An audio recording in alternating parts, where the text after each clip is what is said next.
What's good, y'all? My name is Lucas Lyons, and we got some things to talk about. The first thing I want to talk about is racial puberty. It's a concept I got from Ibram Kendi in his book, How to Be an Anti-Racist. It's a pretty good book. I mean, there are definitely quite a few other things I would choose to read before that, but it's a really good book. He also wrote a book called Stamped from the Beginning, talking about the racial history of America. But in his book, How to Be an Anti-Racist, he talks about racial puberty, in which people sort of come into this understanding of who they are racially and what race means in the society that they work in, that they live in. And so everyone has different stages of their lives that they go through racial puberty. Some never get out of racial puberty. Some never enter racial puberty, you know? But as a black man, as you can clearly see, once you figure out about race, it's almost impossible not to have that on your mind each and every day. And this is why I created this YouTube channel. Because my own racial puberty story, which I'm sure I'll get into in videos in the future, I don't want to take up my first video talking about my whole journey. But my journey with racial puberty looks different from, I'm sure, my brothers, from my sister, from my parents, from my friends. Again, it's very unique to each and every individual. But once I found out about race, because race was always something I didn't want to discuss, didn't want to hear about, once I discovered what race was, it sort of consumed my life. Which, you know, as a black person living in this country, there are a myriad of things that race touches, the evil tentacles of racism. But my number one thing when it comes to race is the fact that I have to think about it every single day. And I feel like I have to dedicate my life's work, my life's energy to sort of eradicating racism, mitigating a lot of the emotional, the physical damage that's been done due to racism. It's crazy, y'all. And so, again, this is one of the reasons why I created this YouTube channel, so we can talk about it. Whatever stage of racial puberty you're in, whether or not you discuss race with friends or family, whether or not race is something that's usually on your mind or something that you don't talk about at all, it's definitely something that motivates me each and every single day. And you know, I'm not on social media. I can't really express myself in 2020 the way most people do. Twitter, Snapchat, not really even on Instagram. And whatever else the kids are on nowadays. I'm 28, and I thought I knew what the young folk are on. I have no idea. And so I figured YouTube would be one of the best ways to, you know, communicate, share my thoughts, get my thoughts together. It'll be a nice way to develop my ideas when I engage with other black people about black political action, about black culture. And so I'm glad that I finally decided to create this YouTube channel. And again, back to racial puberty. I think it's a really interesting concept, and I really didn't have words for what I was going through over the last, I guess, my whole life, to the point where I'm at now to feel comfortable enough to get on this public forum and speak about race in an honest and critical way. And so here we are now. Black YouTube and ADOS. First of all, like I said, I'm not even on social media. I kind of got a Twitter account, but I don't even really use that like that. But what's interesting is that there are sort of these black spheres in social media, which I guess we shouldn't be surprised about, because as long as this country's been in existence, there has always been this divide of black and white people. And the fact that we have our own spheres on Twitter, on Snapchat, on Instagram, you know, on Reddit, it's phenomenal, and it's a very special thing to see the perspectives of black people when we do have these individual spaces. Of sure they're infiltrated by fake accounts, white people who might create there's this funny cartoon of this white dude at a computer who's typing, and then there's a speech bubble saying, as a black woman, you da da da da da. You know, and I'm sure there's some of that going on, but it's really nice to have your own sphere where you can communicate with your people. You can communicate with everyone. White people have can get there to get perspectives from black people. So here we are.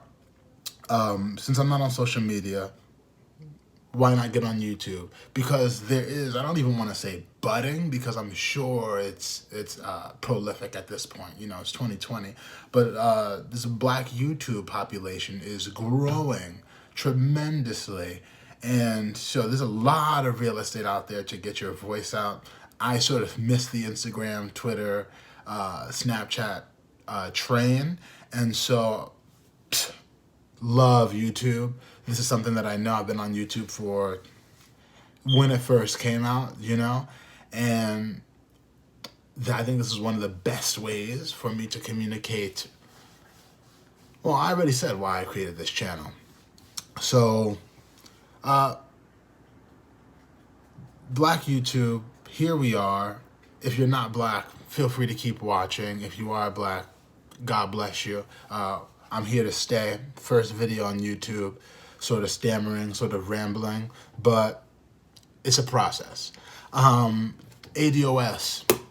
Another reason why I created this YouTube channel is this huge spark in sort of black political imagination.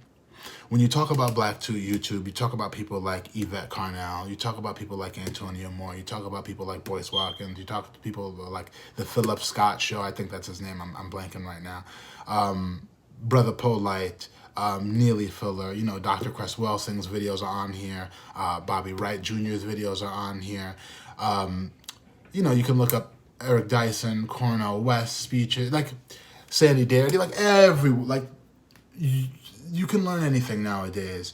And so you name a black YouTuber, I probably watched one of their videos. And it's a really fascinating thing to get so many different perspectives on black plight in this country. The Negro dilemma, as Martin Luther King Jr. called it. Because there is no answer. W.E. Du Bois said the problem of the 20th century is the problem of the color line. Dr. Cornel West said the problem of the 21st century is the problem of the color line. And as you can see, it's still the problem of the color line, and this is where we are at the moment. When it comes to ADOS, I think this is a very important movement, or one of the most important movements we've seen in American history as far as black people go, as far as actually the whole country goes, because there are some grand implications for this movement. Number one, I thoroughly support the ADOS movement. Now, you can say what you want about their creators, Yvette Carnell, Antonio Moore. You can say what you want about them, sure. Make personal character attacks like Tariq Nasheed did, sure, you can do all that. But there's really no arguing with the data. There's really no arguing with the facts. And if you go on the website, which I have yet to see a good takedown or a good opposing thought or argument to the ADOS movement. I mean, if you go to the website, it's pretty clear cut what the New Deal for Black America should look like, what form reparations should take. And I guess that's what turns people off so much, is that when you speak about reparations, immediately people think about, oh, you just want a check, you just want some money in your pocket. Sure, that's going to happen. Sure, black people need money. But we're talking about, we're talking about specific designations for ADOS people. Because, okay, when you talk about ADOS, American Descendants of Slavery, this is a very specific sect of black people in this country who have had very targeted, we're talking about federal, state, local level of targeting and policies put in place of violence, federal, state, local violence against black people, which there is, a large population of the 13% of the black American population have not had to encounter, have not had to endure. And I guess this is what's turning some people off, some black people off from this, is that it's not, inclusive of all black people. And that's completely understandable. And that's something that I struggled with as well. But when you look at the data, you see that, again, ADOS people, Native Black Americans in this country, college admissions, they have already admitted to not wanting native black people in this country and looking for black people who have immigrated to this country. When you look at income in this country and wealth, you'll notice that immigrants have higher wealth, higher income levels than the traditional black family in this country. Again, due to these barriers that have not been put in place by that have been put in place by federal, state, and local agencies that haven't really affected these immigrant black populations, because these are some of the immigrants that come to this country are some of the most highly educated, high status people in their culture to come here. So when you talk about, I think it was in Eugene Robinson's book, Disintegration, when he talks about the highest education level of immigrants from all over the world that come to America are from Africa, from West Africa specifically. And so they have a culture, they have sort of a foundation, sort of a unit that they're coming from, a good base that they're bouncing off of. And we've barely had time in this country to create a solid base. I believe Noam Chomsky said something like, we've had 2, maybe 3, maybe 4 decades in this country where we had true opportunity and the ability to achieve the American dream. Out of the 300 years, 400 years this country's been in existence. And so the American descendants of slavery, it's so important that we make this designation now. Because again, there's no arguing with the data about what needs to happen. Richard Rothstein, in his book, The Color of Law, highly, highly recommend that book. He talks about how there has been no sort of discrimination, violence against any other people like there has been against black people in American society. And again, the numbers, the data shows this completely. We're going to get into the numbers and data as I make more videos. It just always boggles my mind. And again, going back to racial puberty, I remember being in a class and speaking about the war on drugs and how what I believe was very clear-cut targeting and clear-cut racism. And I had white people just arguing with me. I went to Hobart and William Smith colleges. 95, 99% white. You could count the black people on your hands. And I remember just having people just try to give me a debate about what the stop and frisk number said, even though majority of the illegal drug users, drug sellers, just contraband carriers in New York City, even though majority of them are white people, majority of people being stopped and frisked for contraband were people of color, black people specifically, ADOS specifically. And I remember just having people argue with me like that's not true, and they didn't have the data to back it up. Again, got this from The New Jim Crow. Highly recommend that you read that book as well. But yeah, so from that moment on, I think it was junior year in college, from that moment on, I vowed to never be caught sort of, with my pants down, so to say, and just to be ready with the facts and the knowledge. And again, this YouTube channel is going to help me really formulate my thoughts, my speech, turn it into powerful action. Hold on.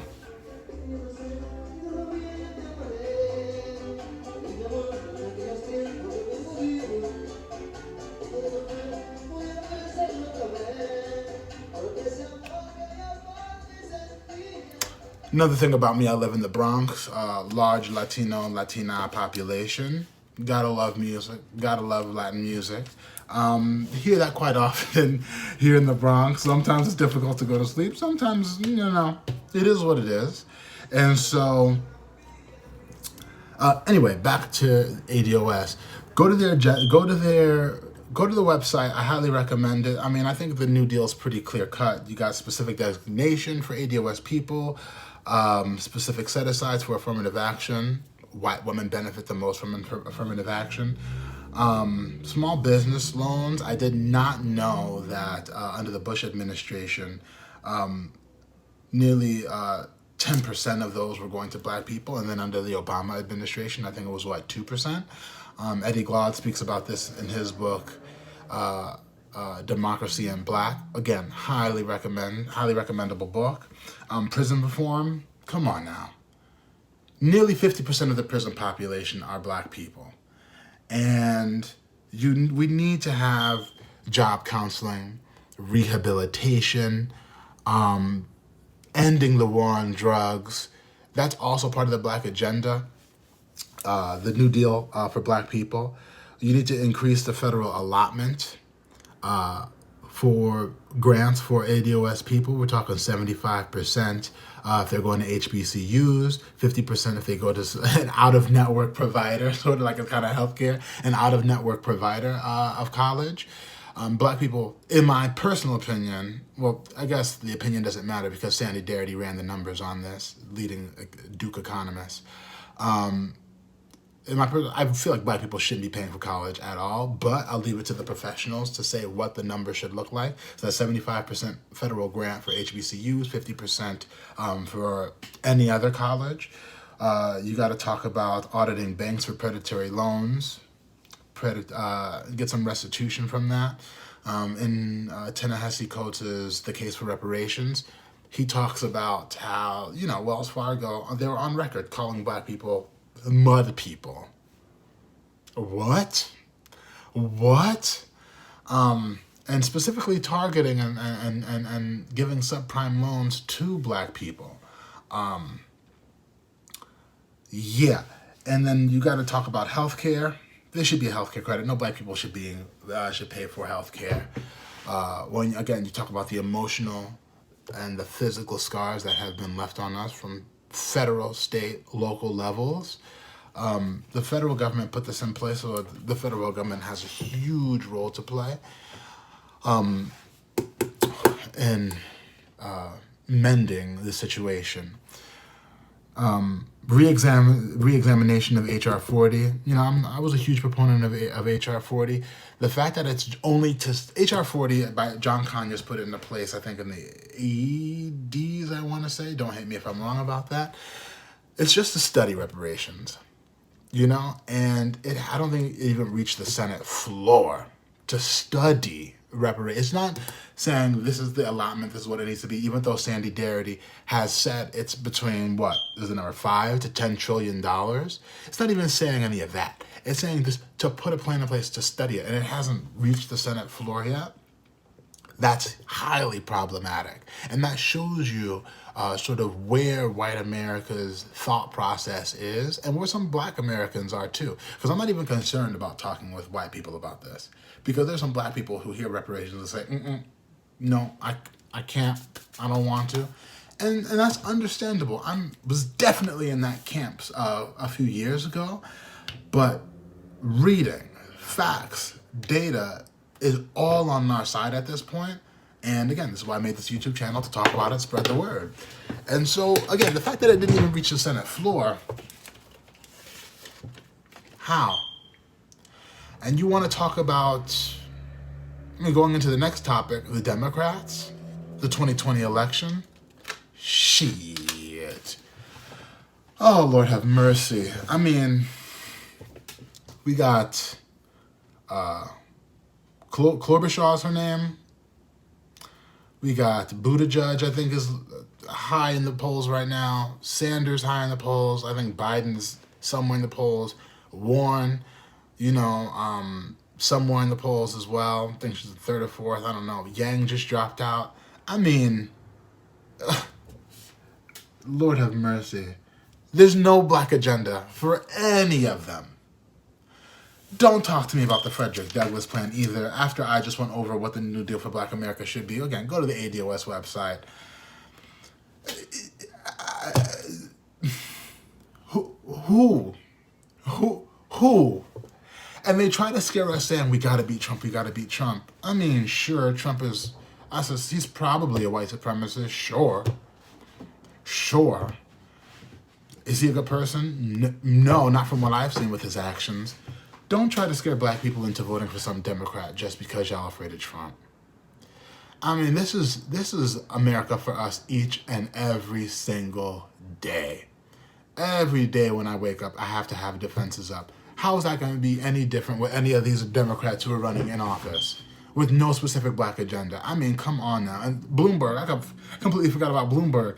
Him paying people off. There was a DC mayor, the Houston governor or mayor, someone in Houston.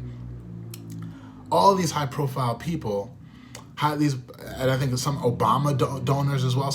A lot of high-profile black people are starting to get in the Bloomberg camp because he's cutting them checks. He's spending money like nobody else, I guess, has been seen in American history running for president from their own personal finances, just spending money buying black people out. You know? Nothing new here, nothing that we haven't seen in the past before, but I feel like there is this emotion, this passion, this this swelling of sort of black thought and this renaissance, so to speak, of black people saying no more. This is not going to happen again, why I think Booker and Kamala Harris had to drop out of the race, because we're going to need more. We're definitely going to need more, and starting with a new deal for Black America is how you're gonna get that more. Recently on NPR, one of the senior advisors for the Joe Biden Joe Biden's campaign, said not since 1992, I think, has a presidential candidate been elected without a majority of black votes, because when black people vote, they usually vote in a block for the same candidate. Can't really say that for a lot of other minorities in this country. And that's since 1992. And so I'm curious to see how this 2020 election is going to go, with none of the candidates saying anything specifically about what they're going to do for Black America.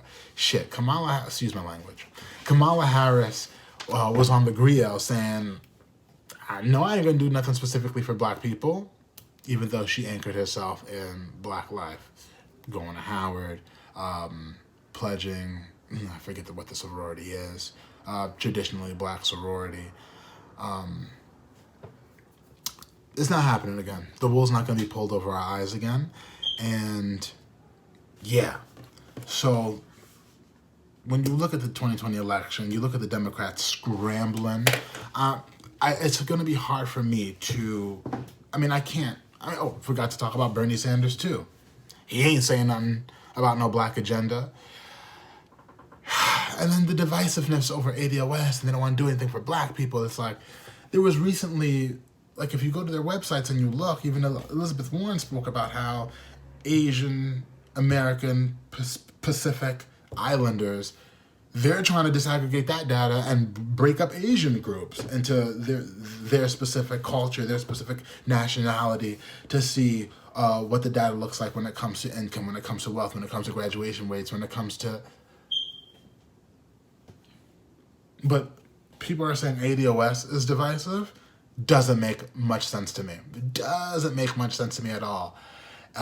It's just because in this country you have to best step on black people to make it forward. Again, the data shows this. The data shows this. And as I make more videos, I'm going to bring more data, more information into the fold. Should have taken more notes, had more numbers for you guys ready to go. But racial puberty, think about where you are with that. God bless Black YouTube. And shout outs to Antonio Moore and Yvette Carnell for starting this ADOS movement. Again, reparations is nothing new. They didn't create the reparations movement, obviously, but the fact that they are out here constantly every week spitting facts, spitting knowledge, very grateful for them. Again, say what you want about their personalities, say what you want. They are getting the facts and the knowledge and the data out there. And then when it comes to 2020, Lord have mercy. People running, hiding under tables because of Trump. If the Democrats don't get it together, and before I finish this video, I'm of the mindset of, you got far right, far left, conservatives, mid-conservatives, centrists, Democrats, liberals, far left. I don't consider myself any of those things. I consider myself someone who has common sense, and I hate having to work in this dichotomy of Republicans and Democrats, left and right, because I don't care which side of the spectrum you're on. If you come to Black America with a new deal for Black America, you are going to get the Black vote. It don't matter what Black people have done historically Democrat. It don't matter. It doesn't matter where you are on that. I hate having to work within that, and you're gonna hear me have to use some of these terms, but it's just voting for people who have the best plans in place to heal America.